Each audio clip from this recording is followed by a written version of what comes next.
Welcome to 10 Songs, where each week we dive into the connections to the music that you love, from cover versions and little-known gems to those tracks you just skipped over. We'll show you the common thread across the music you love today and help you find a new favorite with just 10 songs. Hello, everyone, and welcome to 10 Songs. My name is Peter Rising. I'm one of your hosts, and I am joined, as always, by my very good friend, Stephen Rose. Hey, Stephen, say hi. How are you? Good morning, everybody, or good afternoon, or good evening, wherever you're at. Thanks for joining us. It's great to be back. We've had a little bit of a break over the past couple of weeks, but we're delighted to be back with a show that certainly is a very special subject for me. I know that you're a massive fan as well, Stephen, and we're going to be covering Adam and the Ants. I've been a massive fan of Adam and the Ants since I was probably about, let's say, 8 years old, or Wow. thereabouts. And in fact, my claim to fame is that Adam and the Ants was actually my first ever record purchase as a child. Wow. Yeah, I got the first one was the single "Stand and Deliver," 45-inch. And the first album, very shortly afterwards, was Kings of the Wild Frontier. And I was absolutely obsessed with Adam in particular, but the Ants in general, to the point that even in those days, in the early 80s, when there was no internet and very little information, you only had magazines and things like Smash Hits magazine was a big thing in the UK here, and through that you found out that his real name was Stuart Leslie Goddard, and the Ants had been through some iterations already by the time I was a fan. Adam had been part of the Ants with an original group who I know you're very well aware, Stephen, went on to break away and form the group Bow Wow Wow. Yeah. And then Adam, all hail Malcolm McLaren, the producer. Malcolm McLaren, the producer. Yeah, it was, and what became the popular version of Adam and the Ants, the one that people will know the most, was kind of a happy accident because of that. Because Adam then rolled up to a loose acquaintance of his, Marco Pirroni's house, and who he'd met only a handful of times at this time, I believe. And he said, "I've been kicked out of the Ants." I said, "Well, hang on. How can you be kicked out of Adam and the Ants?" Right. But and the rest is history. They formed the new Adam and the Ants, and they included Terry Lee Mile and Merrick, whose real name was Chris Merrick Hughes, and original guitarist Kevin Mooney. I always want to say Rooney, but it is Mooney, isn't it? Kevin Mooney, who was later replaced by Gary Tibbs, who, if you know the song Ant Rap, you'll be familiar with the Marco, Merrick, Terry Lee, Gary Tibbs, and yours truly. So a big passion project for me, this one. Stephen, what's your feelings on Adam and the Ants? I kind of got into them when he went solo. So I think when I first heard things like Goody Two Shoes and stuff like that, I went, wow, this is great. I was aware of Antmusic. I had seen the video for it. But I was a big Bow Wow Wow fan and really kind of loved that Burundi type drum beat, which is also, when we did the Killing Joke show, we talked about Killing Joke taking that and making it even bigger and more punk rock. But then I went back into his older stuff and really started to love it. But one of my passions is there are some really great Adam and the Ants cover versions. The version, and we'll go into this during the show, but for example, the version of Stand and Deliver by No Doubt is brilliant. Gwen Stefani does an amazing job of channeling her inner Adam Ant. So my list today is going to be a mixture of a few songs that you didn't cover that I'm a fan of, and some really, really great Adam and the Ant covers. So absolutely awesome stuff. Well, as usual, I've got 10 songs. I don't have a bonus, although by the end of this, I have 10 songs and no bonus either. So we are absolutely perfect. My question to you is, I'll match where we have a same song with a cover. I'll talk about the cover version. And then when you're talking about a song that I don't have, I will cover that one. So I think that's our way to go. And because this show is your passion project, not mine, I love Adam. I love Adam and the Ants, don't get me wrong. And absolutely love the fashion aspect. The fact that he chose to take, a mid-century, major's jacket, or drum major jacket, as we would call it in the United States, and the face paint really had a great idea. And again, that's very much Malcolm. It is as much the way you look as the way that you sound. Completely. Duran Duran became hugely famous on that, but only went on to success because they were great musicians and Mm. wrote great songs. But Japan as well, bands like that. So yeah, Oh, I wonderful think it, stuff. yeah, I think it's a great thing. So you kick it off, my friend. It's you Amazing. go. Yeah, let's get going. But I agree completely before we start about the face paint. I mean, if I had something that I could use today, you would probably see me with a white stripe across A my little nose. white stripe across the Um, nose. Either Not to that be or the Prince. confused with the white stripes. That would be The white confusing. stripes, yes, Right. exactly. Or the Prince Charming scar on the right cheek. They Ah, were the two yes. looks that I loved the most. And they were part of when he was Adam and the Ants. And after he went solo, he kind of ditched the face paint. He was still very extravagant and flamboyant with his outfits and his video presentations and Hmm. performances, but the face paint went. And I was always a little bit disappointed at that as a child. I thought, oh, I like He the. kept the puffy shirt though, so He he did, kept he the did. puffy shirt, so that was kind of the key thing. But he really did have a very unique '80s style, and when you Mm, watch a lot of classic '80 movies, Fast Times at Ridgemont High, and a lot of those, there's yeah. always a shot of somebody walking around in what we call in the United States the majorette jacket, and there's Yeah. always someone walking around with the Adamant majorette jacket. So Cool stuff. I love that. All right, what Wow. is your first track, and are these Well, in any particular order for you? these are in no particular order whatsoever, and Okay. I had to get to the point where I just left this alone because I've been preparing these 10 songs for a couple of weeks now, and I really stressed about. I took some in, I took some out because I more or less love everything that Adam's ever done. Certainly the first um the two most famous Adam and the Ants albums, Kings of the Wild Frontier and Prince Charming, there is not a Yep. single song on that album that I do not love, which is rare for me, because there's normally some filler tracks and some not so good tracks, but I Yeah. love every single one. The first one isn't even on an album as well, and it's a song called Beat My Guest, which is from one of the B-sides. And this was another great thing about Adam and the Ants, and that whenever they released a single, the B-sides were always just as good or sometimes even better than the main track. And Beat My Guest, from memory, I think it was the B-side to Stand and Deliver. If not, it might have been. I think it was Stand and Deliver, and then Prince Charming came after that, and Christian Dior was the B side of that. I seem to recall. But Be My Guest, it just is such a great punk rock tune. It sort of harks back to the original Adam and the Ants style, really. But it's just absolutely awesome. The way and when you hear it, when you hear the track, when it kicks in, it kicks off, goes dee dee dee dee dee dee dee dee dee dee, Yeah. and it's sometimes it reminds me a track that it reminds me of very, very slightly is Guns N' Roses' "Sweet Child of Mine." It's got a very similar It sort is of a little bit. Yeah. No, absolutely. similar start to that, but it's just such an upbeat track. If you're just in a happy, jumpy, rocky mood, this is such a good track to just dance around to, and I absolutely used to love going crazy to it when 9 or 10 year old me, however old I was, in the 1981 or thereabouts. But is this a track you're familiar with, Stephen? I I think it is. am. And actually, there is a great cover of this, which will be Mm, my first track on my playlist, Beat My Guest, by Superchunk. Superchunk is nice. a punk rock band from the early 90s out of the famous Chapel Hill movement, North Carolina. There were a whole bunch of really interesting bands that came out of that area, from My Bloody Valentine to a whole bunch of others, but they do a great job of it, and they sort of speed it up and make it a little bit Mm, tighter and rougher.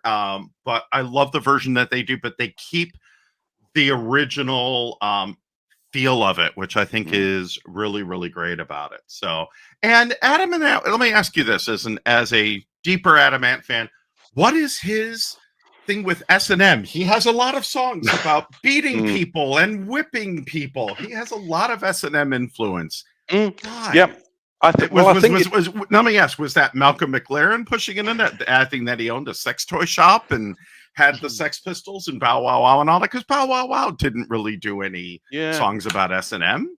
I think it comes more from Adam, and I think it comes more from his tortured soul because in his later years, in the sort of early 2000s, he had a lot of mental health problems, and he actually Interesting. was admitted into a mental hospital for quite some time in the UK in the early, I think 2003, something like that. There was a documentary about it as well, and it all stemmed from the fact that he he couldn't cope with not being famous anymore. Uh, That was the big problem, and when somebody in that position, a celebrity, checks in for rehab, normally they want privacy, peace and quiet, and to be left alone.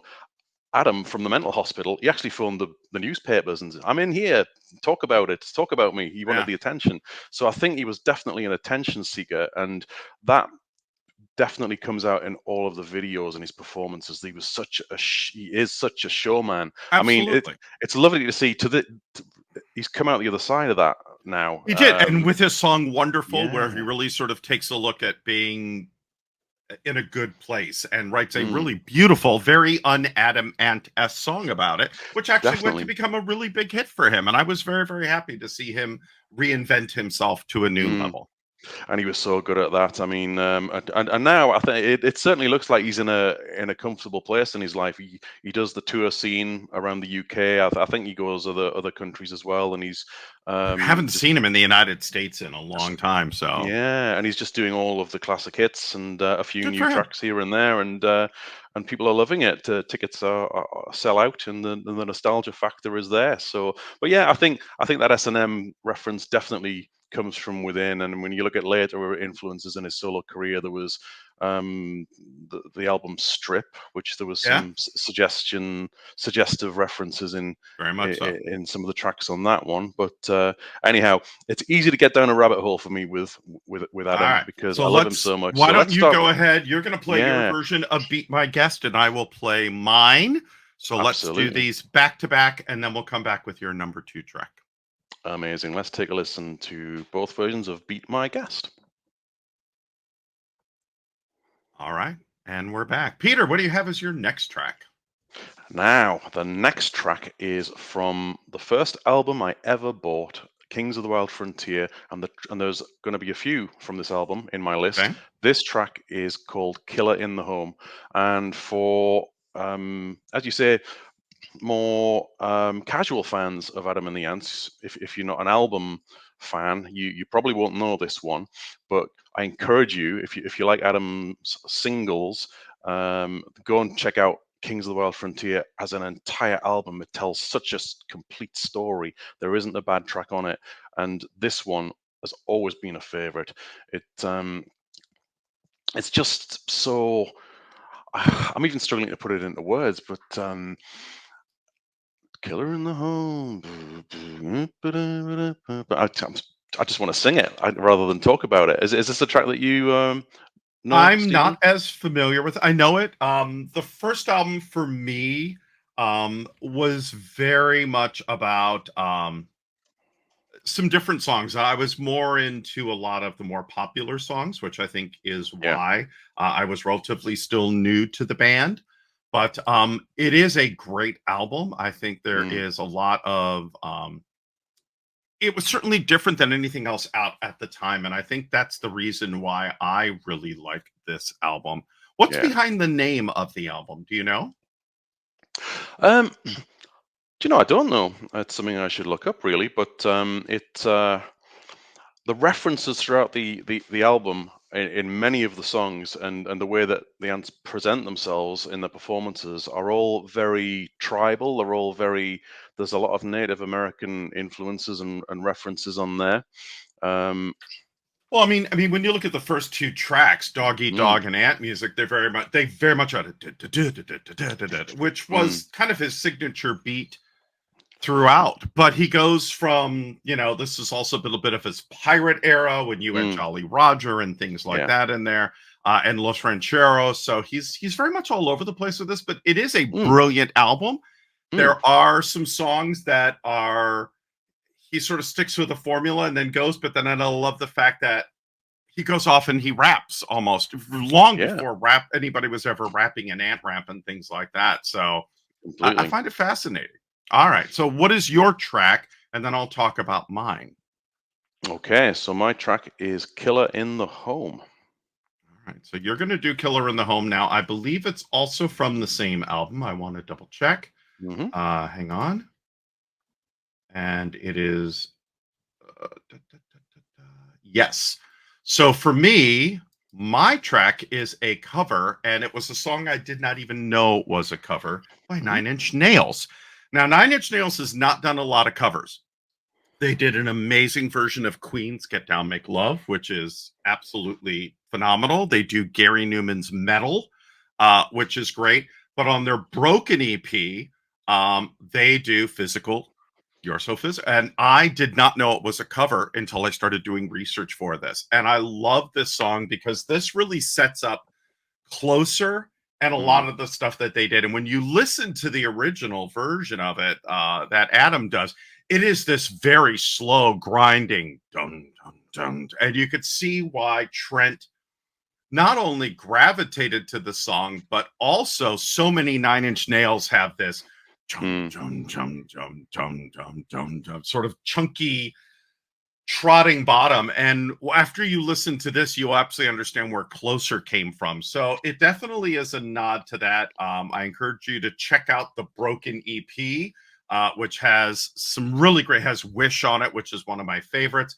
But the version of Physical is amazing. And I think it's as good, if not better, hence I say, than the Adamant version, because he just adds this depth and darkness and gravitas to it, which Adam hints at and Trent dives all in. So, same album, two different tracks, two different versions. Peter, any last thoughts on your song before we dig in? No, just that I think this is a hidden gem amongst Adam and the Ants, but there's a lot of them. I don't think there's a bad song. There's not a song that I don't really love in some way, shape, or form. So let's take a listen to both of these tracks. First of all, "Killer in the Home" from Kings of the Wild Frontier, and your song. Physical by Nine Inch Nails, also from the cover from the Adamant album of the same name. All right, let's do it. All right. Superb. I'm just looking up the lyrical meaning of Kings of the Wild Frontier because this is what I love about this show, and that you challenged me to Isn't it from think. Last of the Mohicans, I believe? Yeah, he I think means it that is. we've wiped out the Indians and they are disappearing. It is from Yeah, Last of the Mohicans, I y- believe. yeah, yeah. A new royal family, a wild nobility. We are the family. I feel beneath the white there is a red skin suffering from centuries of taming. Yeah. I shouldn't give too much away about that because little spoiler that may be on the list later on.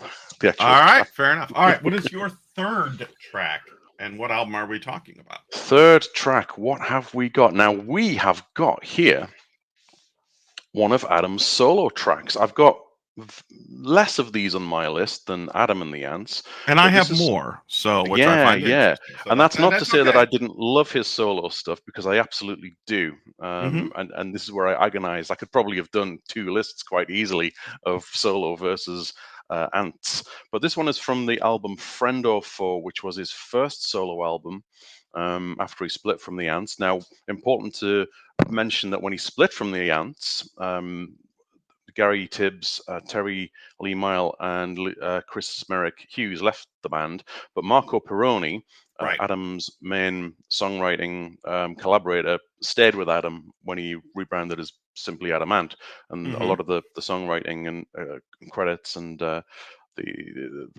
genius that was put into Adam and the Ants and Adamant was in no small part down to Marco. And if you are not familiar with Marco, you can have a good look around YouTube. He does a lot of interviews to this day on YouTube with things like Enemy magazine and that Has he sort of thing. played with other bands besides Adam? He I has. mean, I certainly know him from Mm. Adam and the Ants, but I don't know a lot of things beyond that.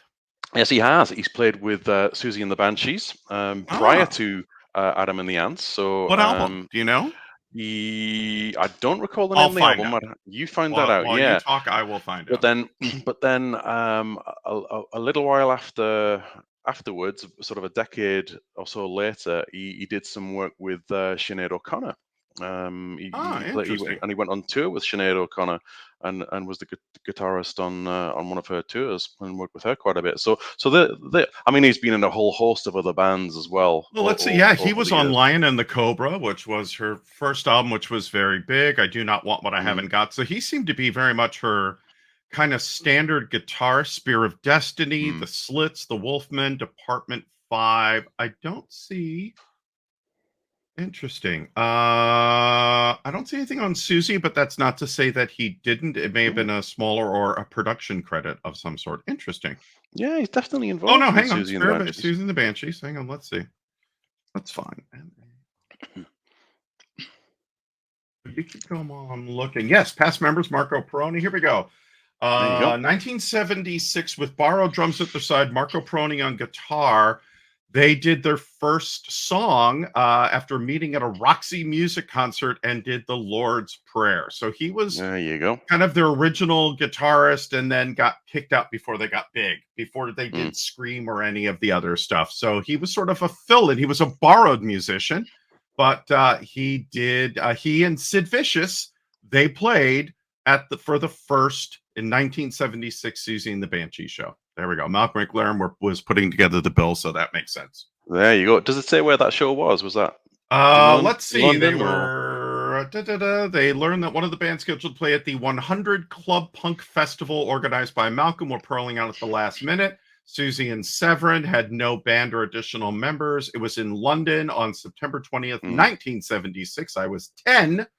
And they did a 20-minute improvisation based on the Lord's Prayer. So there you go. They were asked to play again. Awesome. Over the next few months. They got Kenny Morris on drums and Peter Fenton on guitar, and then continued into 77, and then finally got John McKay, and that's when things took off for them. All right. And it's interesting that you mentioned Roxy Music as well, because whenever you hear Marco talk in interviews, he will frequently reference his absolute passion for Bowie, but more prominently Roxy Music. Yes. And Adam getting together to do some shows. None in Seattle, and I'm debating whether or not I'm willing to get on a plane and spend a ton of money and go for this, because they may never ever play again. So we'll see. But I know what you love mean. Roxy, and we need to do a Roxy Music show. We certainly do, but Roxy Music, in fact, Marco lists his favorite album of all time is For Your Pleasure by Roxy Music. That's a great album.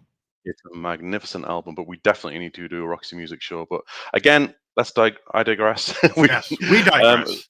So we digress. The track I'm talking about here is from the album Friend or Foe, and it's called Here Comes the Grump.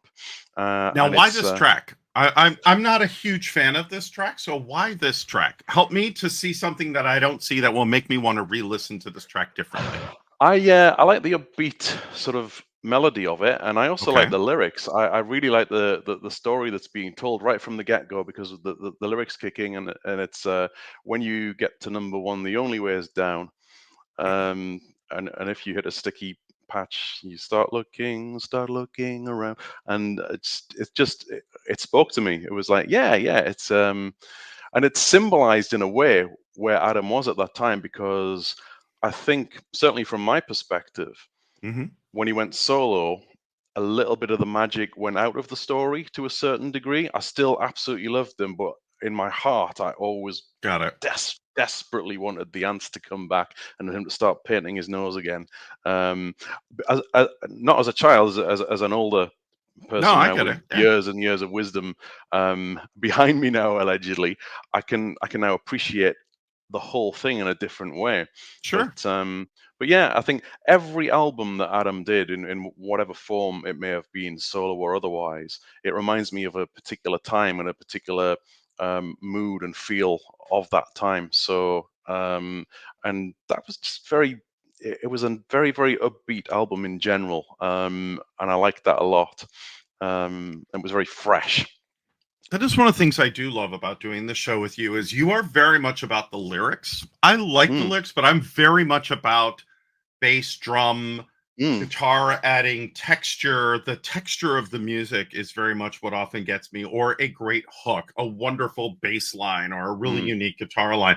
And I love that, because you tend to look at different things in songs than I do. And I appreciate that so much, but it's very interesting. And I do too. I don't listen to the lyrics as much, and I think that's what makes this work. So, what is your track? And then I will tell my track, because I've also picked a track from that album. Amazing. What song have you picked? The Grump. So you picked the Grump. Yeah. Here Comes the Grump from Friend or Foe. I did Desperate but Not Serious, which is a great track. You have the awesome Spanish horns, very much the sort of mariachi horns on it. that great sort of bass and guitar riff at the opening that just sort of Mm, no no no no no no mm, no no mm, no no no mm. This no, one and it's was on going my back and list at forth. one point. Oh, It was on. absolutely. And then dum It dum was. dum, and it's very reminiscent of a lot of his earlier stuff. It definitely shows the transition, but there's so Mm, much texture to the song, which is why I love it. There's little hooks for everybody, whether you're a horn, a bass, a guitar, the whole thing, and his voice. I think the lyrics kind of really ties it together. Where in mm. many of his songs, his voice is out front leading it. His voice on this one sort of ties it together, Yep. which is why I love it. So, all right, let's listen to both of these tracks. Peter, you once again, your song is, Here comes the grump. and I'm doing Desperate but Not Serious, but both from the Friend or Foe, Adam Ant Sans, the Ants, Adam on his solo career. All righty. Number Both 4, what do you superb. got, Peter?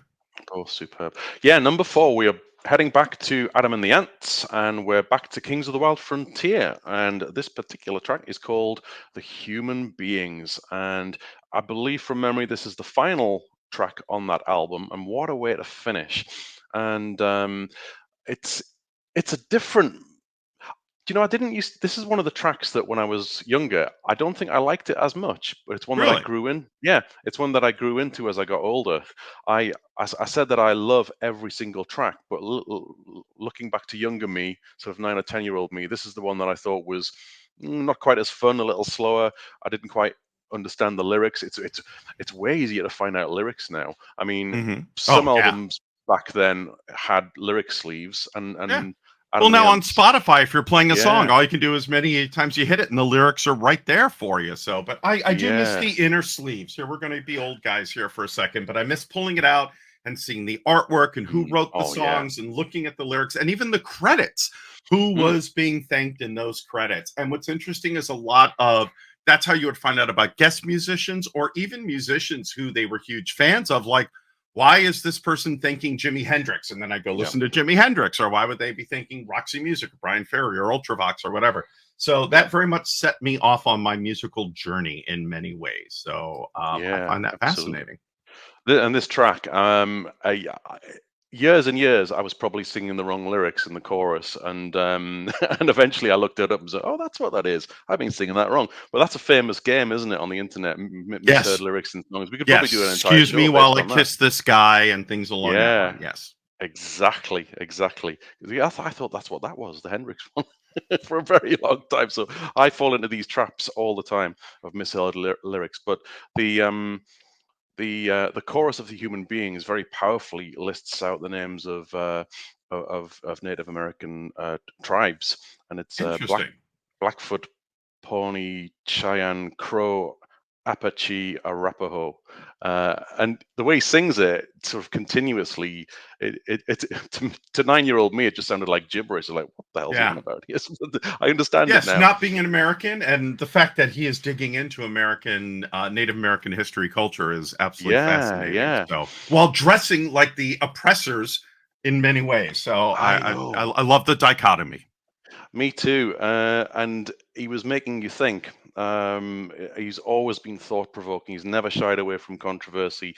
And the message that he was trying to get across in this entire album of that oppression, I understand it now. And I love him even more for trying to tell that story. But this particular song, I just.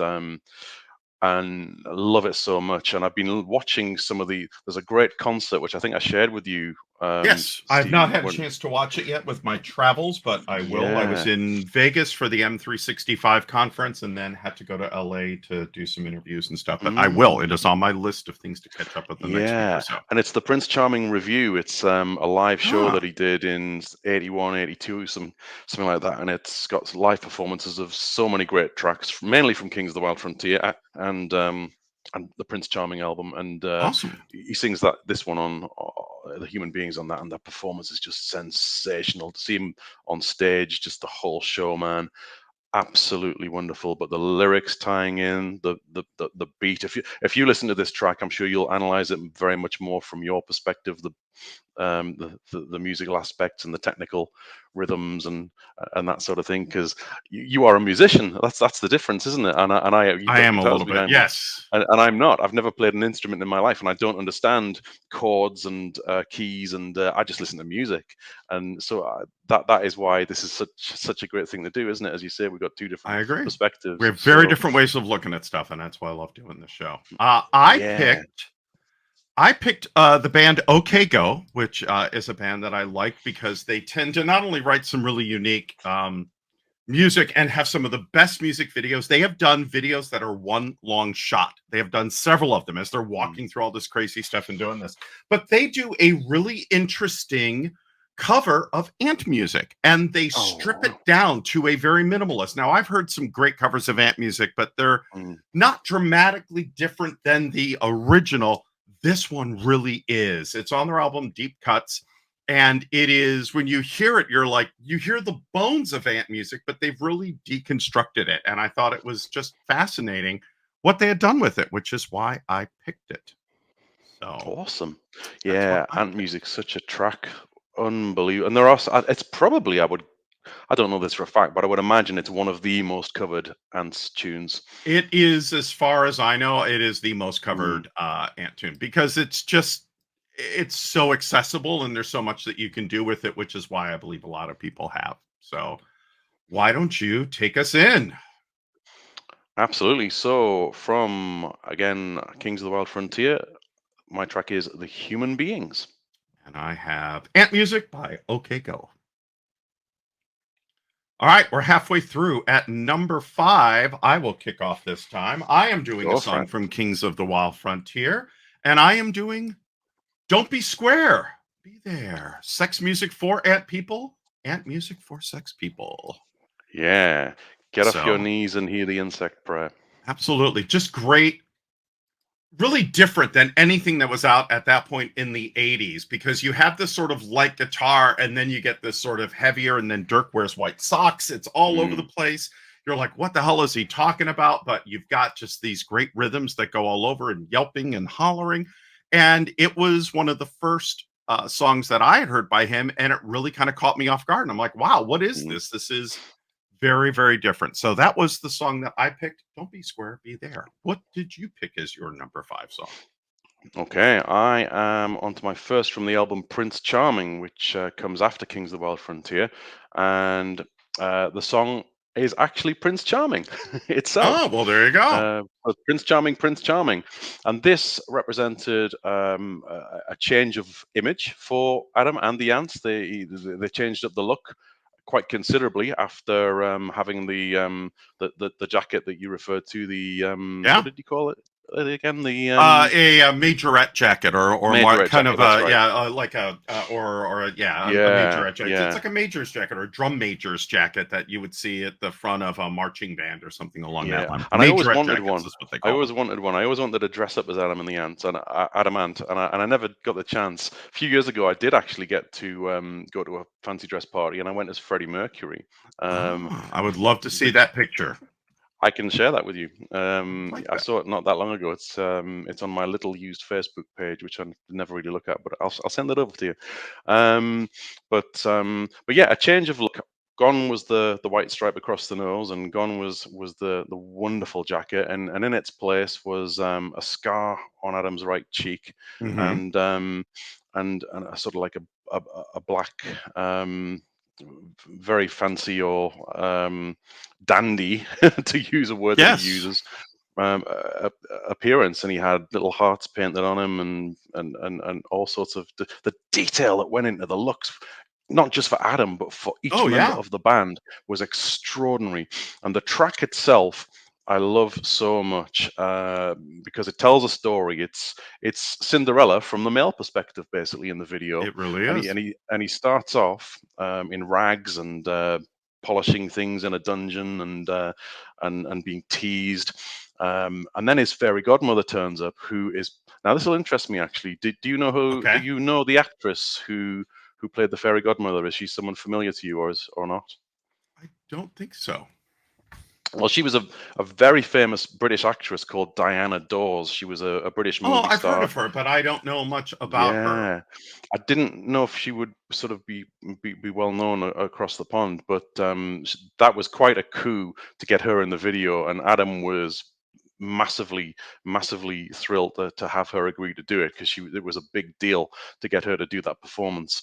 And halfway through the video, she appears, she transforms him into the prince, and Yeah. gives him a car so he can drive to the ball, and then Well, of course. he famously, because he does a little, he's mad as a box of frogs, is Adam. Um, is a phrase that we sometimes use in the UK. He does all his own stunts in these videos, and he arrives at the ball. He's on a balcony, and he jumps off the balcony in the video, hangs onto the chandelier, and then lands on the floor. And perfect. And it's such a good song, such good lyrics, and it has one of the best dances in that everyone loves to do. It's like the "Don't you ever, don't That's you right. ever." I remember the video. Yeah. Yeah, And he and has them all sort of doing it. Yeah, that's right. As he breaks in, very pirate-esque. Absolutely. yeah, and it ends perfectly at the very end. He's climbing the steps in the video, and it sort of flashes to other references from popular culture and previous versions of himself. So I think there's him as Clint Eastwood, as him with a Arab garb on, and him as the All the Highwayman from. all the anti-heroes is sort of, I guess, a good way Exactly. to look at that. That is a very good way to look at it. Yeah, definitely. But what a video. And it was number one in the UK pop charts for a good few weeks. It was one of his number one singles here, massively successful. Hmm. And I loved it. If Adam and the Ants were number one in the pop charts when I was a young boy, I was very happy, because that was how I thought the world should be. I thought Adam and the Ants should always be There's number one. nothing wrong with that. I think that that's a good way to look at life. Yeah, All right. definitely. What's your track then, Stephen? I am picking for we're at number 6. I am Oh, wait a picking minute. You already said, didn't you? We're going the other way now, aren't you? Yes. Yeah, we're Yeah. going in reverse. So now it is we just finished that. So we just did Don't Be Square, we did yours. Don't be So we need square, to be listen. there. We do. Yeah. Yeah. We Well, need do to you want to set listen. yours up? No, you go right ahead. I think Don't Be Square, Be There, Ant Music for Sex People, Sex Music for Ant People. So let's listen to both of our tracks. I have Don't Be Square, Be There, and you have picked Prince Charming. Prince Charming. So let's do it. All right. Number Yeah. 6. I have picked a popular track, but one that I really liked. The first time I heard it, I was like, wow, this is definitely different than the previous Adamant stuff. I picked Viva La Rock. Oh, yes. Great chorus. I love just that the whole chorus with the kind of tripled voices, and Marco's great guitar slide. You're stretching records, but you won't be scratching mine. Mm. Just a really fun song. Not a political song, more of a silly song, but just an ode to rock and roll. And how could you not love a good ode to rock and roll? And I will also throw in at this point, there is a great rockabilly cover. I'm actually going to do 6 and 7. There's a great rockabilly cover of this by the Bad Mad Sin, and they actually go in and out of other famous rock songs during it as part of it. You have to check it out. It'll be in my list, Mm. but I've picked Viva La Rock, double Viva La Rock, Yep. Viva La Rock as my 6 and 7. So with that, I will let you do your 6 and 7, and then we'll play Amazing. 4 songs in a row. That sounds like a plan. Quick thing on Viva La Rock, though, before Yes, I do, please. is there is I love it too, and there is a fantastic live version that he did at Live Aid Live in Aid. Yep. 1985. Absolutely. 1985, It's an yeah. awesome And version. And Marco's there with him. And yeah, he does a absolutely. great version of it. And he was early in the day, and the audience got into it, which was great to see. It was great to see, wasn't it? Because that's remembered for a lot of other things, isn't it? And it doesn't get Yes. mentioned very much. Well, No. Queen, Him and obviously. Nick, again, you had Nick Kershaw, you had Mm, Ultravox, you had Sting with Dire Straits. There were so mm, many amazing bands. Duran did a phenomenal mm. show. The Pretenders. We could go on. We should actually maybe We do a could. whole show on Live Aid. I think that That's a would be great, great. great shout. I like that. I But would. yeah, my 6 and 7. What have we got? I've got another one from Kings, which is "Dog Eat Dog," which we've already talked about. Now, this was the first single that was ever shown on British And I love television. this track. This is one of my Yeah, favorite tracks. Okay. Top of the Pops, the Top of the Pops version. It's easy to find on YouTube. I encourage you to Yep. go check it out. The lyrics on it, again, I'm talking lyrics. You may not like the things we do. Only idiots ignore the truth. Right. He's a lyrical genius.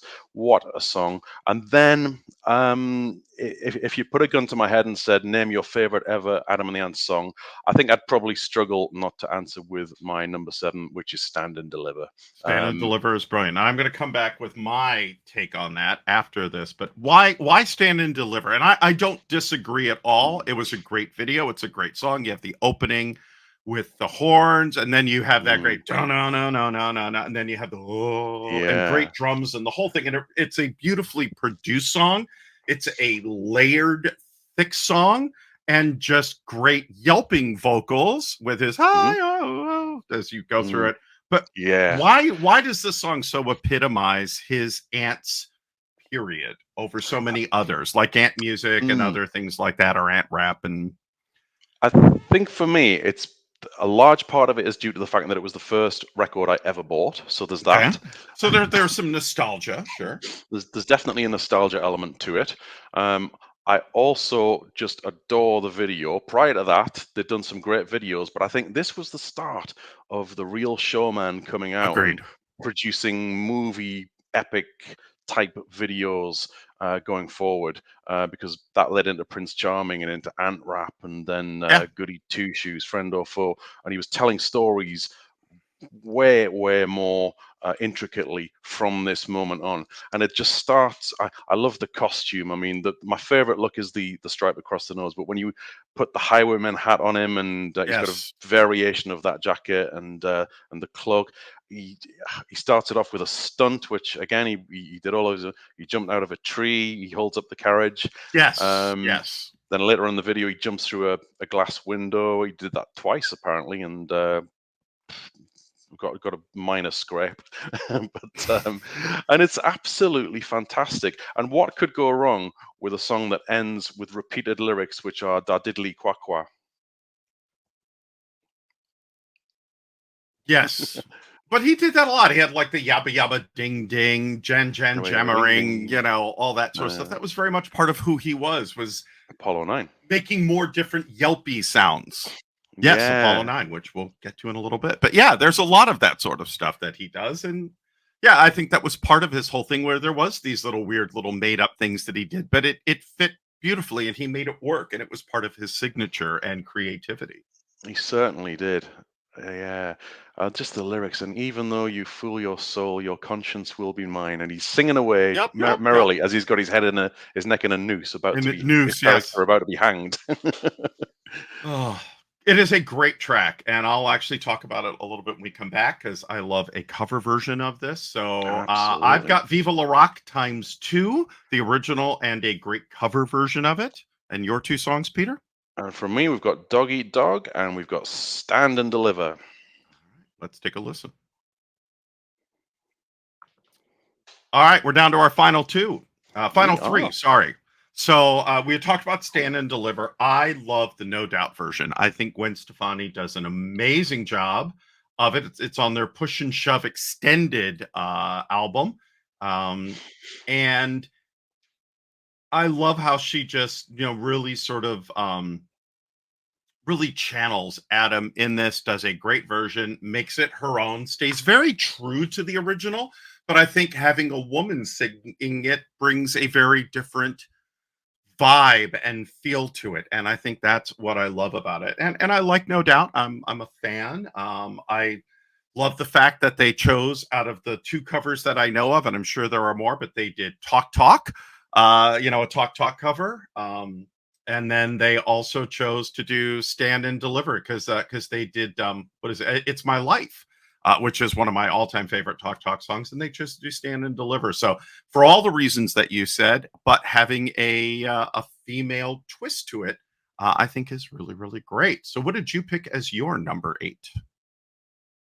For my number 8, I went with the live version, specifically of Kick, which was originally, Interesting. I, I think, may have been on the Dirk Wears White Socks album from memory, but this version is included on the special edition of Kings of the Wild Frontier. And I thought I've got to put a live version in here somewhere, Kick is on because the Dirk Wears White Socks album. You are yes, I absolutely thought it correct. was. I thought it Yes. was, and that was really what many people would consider the first Adam and the Ants album, the Dirk Wears White Socks, Adam and the original Ants, Yes.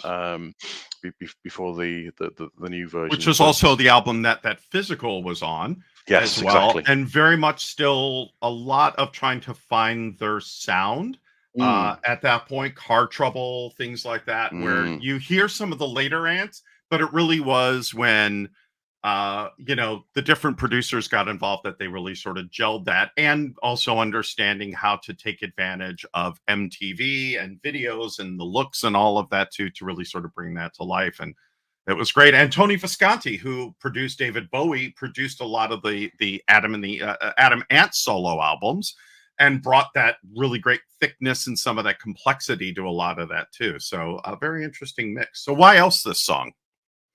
I don't think a lot of people are familiar with it, especially here in the U.S. no, there probably won't be. There probably won't be. And I thought it's included here for a few reasons really. One, it's a live version, and I wanted at least one live version, and it's of that first album, Dirk Wears White Socks, and I wanted to include something from there, but it shows its face on one of the extended special edition versions of the Kings of the Wild Frontier, and it's just got such again, it's upbeat, it's fast paced, it's Adam just singing his heart out, going oh yeah, oh, yeah. Yeah.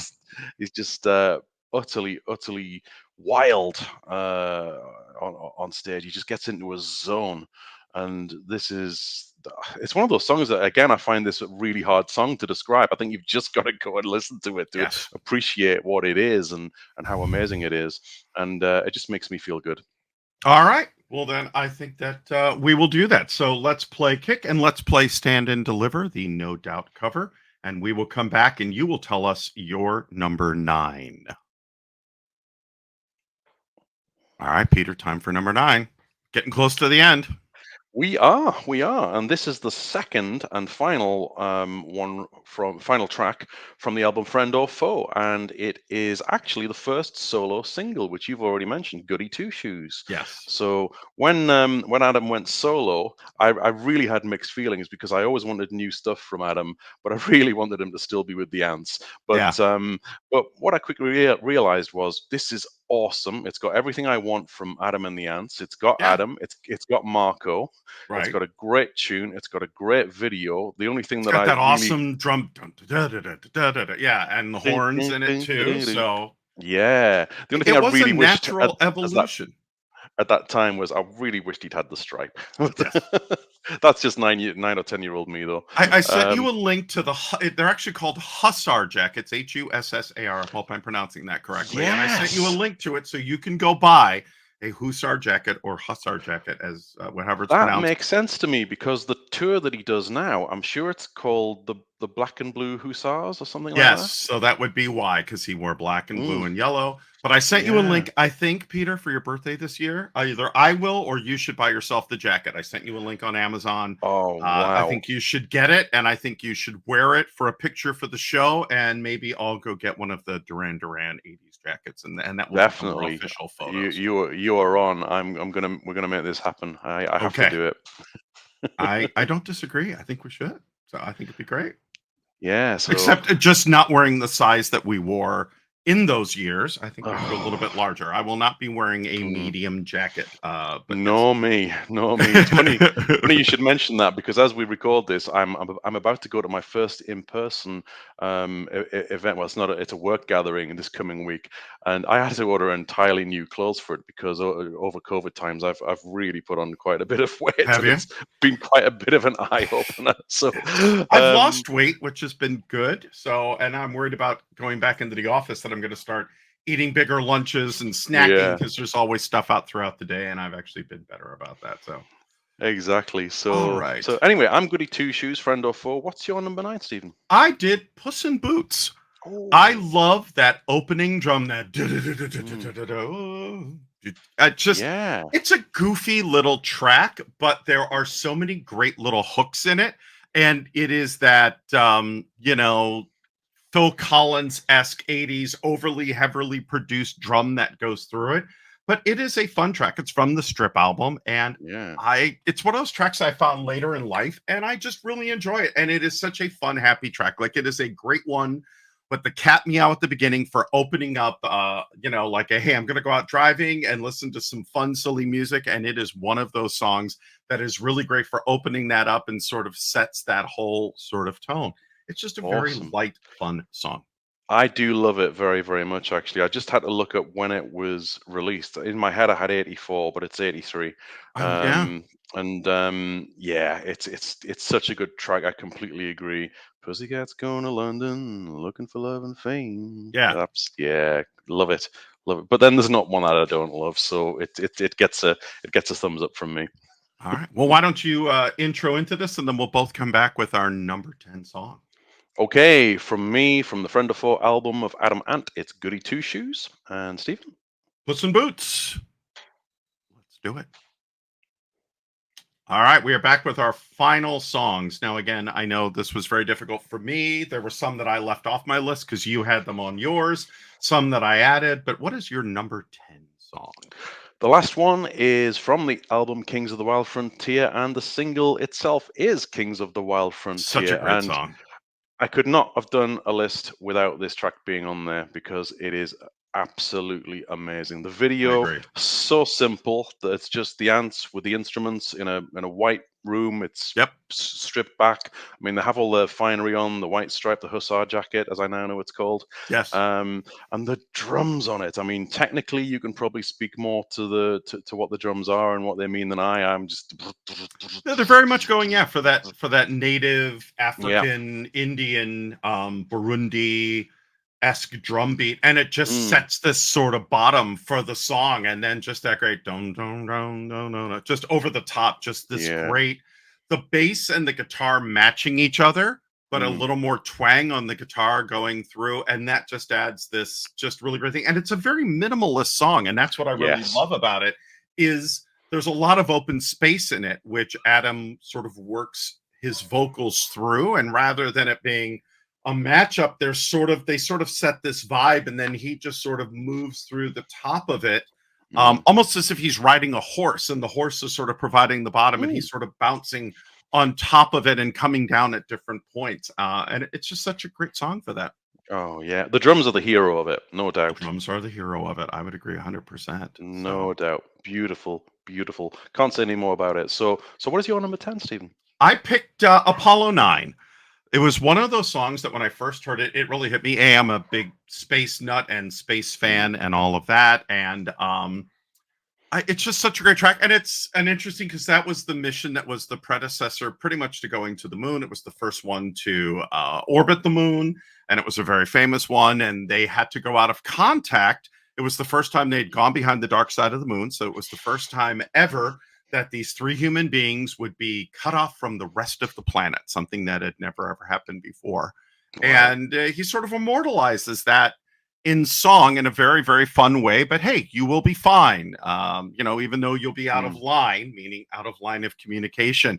And he talks mm, about that dark side of the moon portion. So there's actually a little bit of depth behind it. But the countdown and the gibberish language and all that, and a great Marco guitar solo in that he mm. really does to bring the whole song together, and a really fun end. And there's a really great extended mix of it too that just kind of takes the whole thing and even Oh goes any further with yeah. it. Yeah, I'd forgotten about that mix. I'm gonna have to go and check that out now. That was so yes, good, that extended mix. it was very, very good. So I picked Apollo 9. So Yeah, and I picked Kings of the Wild Frontier. Let's take a listen to them both. let's do it. All right, so that is our wrap up. So let me go through my songs. Peter will go through his. I picked Beat My Guest by Superchunk. I did a mix of both covers and originals. Physical by Nine Inch Nails off the Broken album. The Beat My Guest is off the album Cup of Sand. Desperate but Not Serious off of Friend or Foe. Antmusic by OK Go off their Deep Cuts album. Don't Be Square, Be There, Kings of the Wild Frontier. Viva La Rock off the album of the same name, plus a cover of Viva La Rock by the band Mad Sin, 2 words. Stand and Deliver by No Doubt off their Push and Shove extended album. Puss in Boots off the Strip, and Apollo 9 off of Viva La Rock. Peter, do you want to cover Yeah. your 10 again? I shall indeed. Okay, so I started out with Beat My Guest from the album B-Side Babies. Then I went on to Killer in the Home, which is from Kings of the Wild Frontier. We then went on to the first solo entry, Here Comes the Grump from Friend or Foe. Then from Kings again, we had The Human Beings. Then under Prince Charming and Prince Charming itself. Mhm. Then we went on to Dog Eat Dog from Kings of the Wild Frontier. Stand and Deliver from Prince Charming. It's funny that one's on Prince Charming. I always think that should be on Kings of the Wild Frontier for some reason. Yes. But it seems out of place on that album. Then Kick from Kick Live from Kings of the Wild Frontier bonus edition or special edition, originally from Dirk Wears White Socks. Right. Then we had Adamant solo, Goody Two Shoes, first ever solo, and then finished with Kings of the Wild Frontier from Kings of the Wild Frontier. There you go. And for those of you who are listening to this on Spotify, make sure to go to our website, 10-songs.com, and you'll see both my playlist and Peter's playlist, as well as the full show. Let's talk about our next show. And I had a thought. I'm going to throw something to you. So our next show that we are going to do is going to be on the later years of Queen. Yes. We decided to start with the It's a Kind of Magic album, correct? And go forward from there.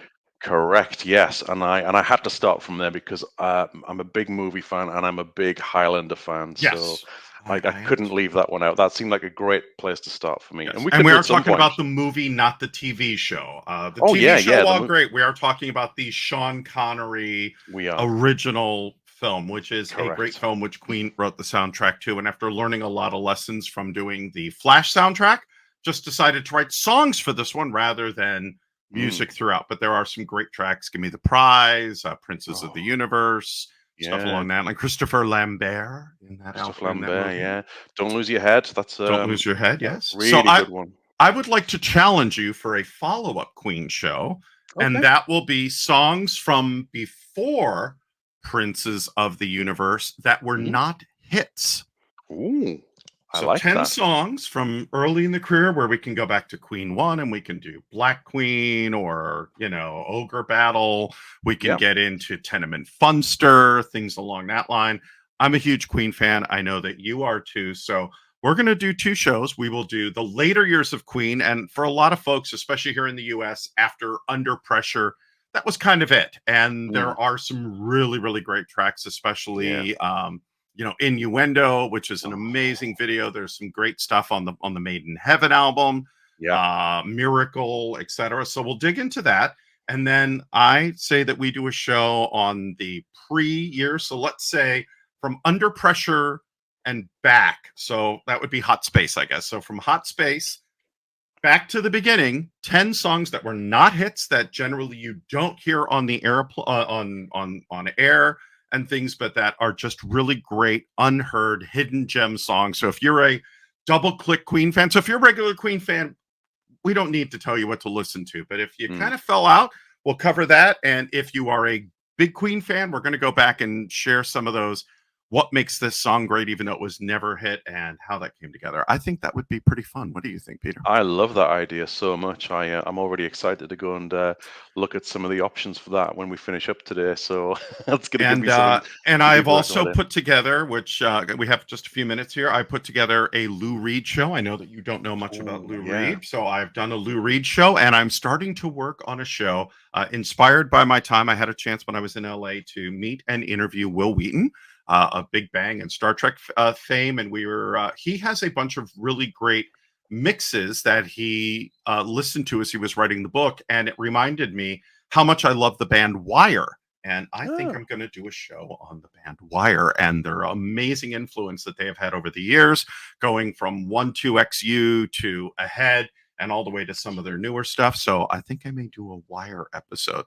Peter, if you had to do an episode on a band that not a lot of people know, which one would you do? And I'm going to encourage you to work on it while I work on my Wire and Queen episodes. Oh man, now you set me a challenge. There's one or two things that could work. Sure. What are you thinking? But I'm putting you on the spot. I know. There's a little stress there. I don't want to stress you out. But... You're putting me on the spot. You're putting me on the spot, and I'm thinking. But I'm going to keep it to myself for now. Okay. I'm going to keep it to myself, and I'll. Are you thinking the maybe, or thinking the band the not the no. Okay. But no, Ultravox. I'll have to give that some more thought. Okay. I You give it some can't. more thought. The other thing is the 40th anniversary of one of the Cure albums is coming out, and I also Hmm, think, and we've heard this, some folks have said we should do a West London show. I think that would be great. Somebody suggested a yeah. Tears for Fears show. I very much like that idea. I Yes. think we should definitely do a I Tears for love that Fears idea. show. I think it'd be good. Yeah. And I think we should also look to do a Cure show. That would be a I tough agree one. 40 completely. years, 45 years of Mm, music, trying to pick 10 songs yeah. from the Cure could be difficult, but I think that would be great. That might even be a two-parter of Could be, unknown couldn't Cure it? songs and, what are just the best Cure songs if Mm, you're not a fan of the Cure, haven't listened to them in a long time, and boom, what are some of the more unknown stuff, yeah. like Deep Green Yeah. Sea and things like that. I think it'd be really fun. Kyoto Awesome idea. Song. Actually, one thing I have just thought of, which Yes, could sir. work, is Primal Scream. Are you familiar with them? Ooh, I do know Primal Scream. I'm not a huge Primal Scream fan, but I think that Yeah. would be a good one for you to do. I think you should do a Yeah. Primal Scream show and walk us through it because I know one or two songs by them, but I don't know a deep catalog. So I think Primal Scream would be perfect for you. Could be a good one, I think. Could fit the bill. So we got some great things coming up. We did, Lots and we lots covered to look all forward this to. in an hour, which is what we have always strived to do. We're just a few seconds over an hour, so I Yeah. think that is absolutely perfect. We're So getting better at this. But if you're listening with all the tunes in, it's going to be longer. it So will be longer, yes, but we actually have an hour of talk time, which is perfect. I don't think we could do yeah, this show with the music in just an hour, but yes, no way. another great two-parter.